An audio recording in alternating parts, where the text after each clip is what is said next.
Well, sure, I've gone and done it. Yes, sir, Nancy nagged at me till I bought an automobile.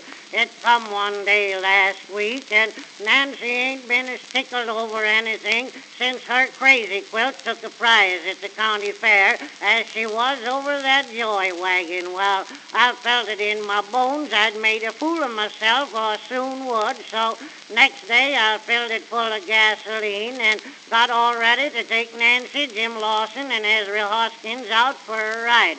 I got out the book of rules, and the more I read it, the less I knew about the innards of that machine. Jim said I had to turn a crank to shoot it off. I turned that crank until my eyes stuck out, but it wouldn't budge. Nancy said the bobbin was wound too tight, or else the shuttle was threaded wrong. By that time, all Punkin Center was there and giving advice. Lige Willis said I ought to talk kindly to it and offer it some oats. Hank Weaver said I ought to lead it around for a spell until it got to know me. And Cy Pettingill said maybe I hadn't watered it yet, and Deacon Witherspoon wanted to offer prayer.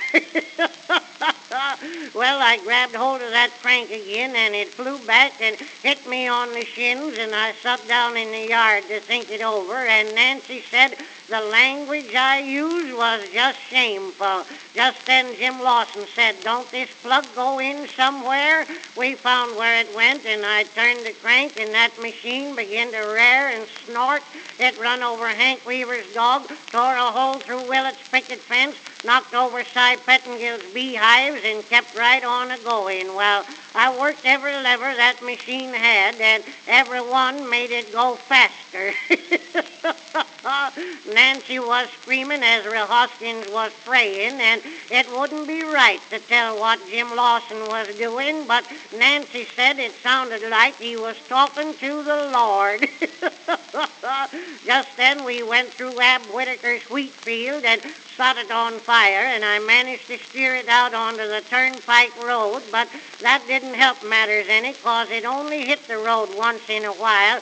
It tore down the toll gate, ripped off one side of the covered bridge, then started off through Jabe Fisher's pasture and killed 4 sheep and a calf, and then run into a haystack and blowed up. All I've got to show for that joyride is a broken leg, some rubber tires, 6 lawsuits, and a mortgage on the farm. Nancy said if we ever own another one, we'll have a regular chiffonnier to run it. I ain't saying much, but I've got a lingering suspicion that all my joyriding will be done in an old buckboard wagon.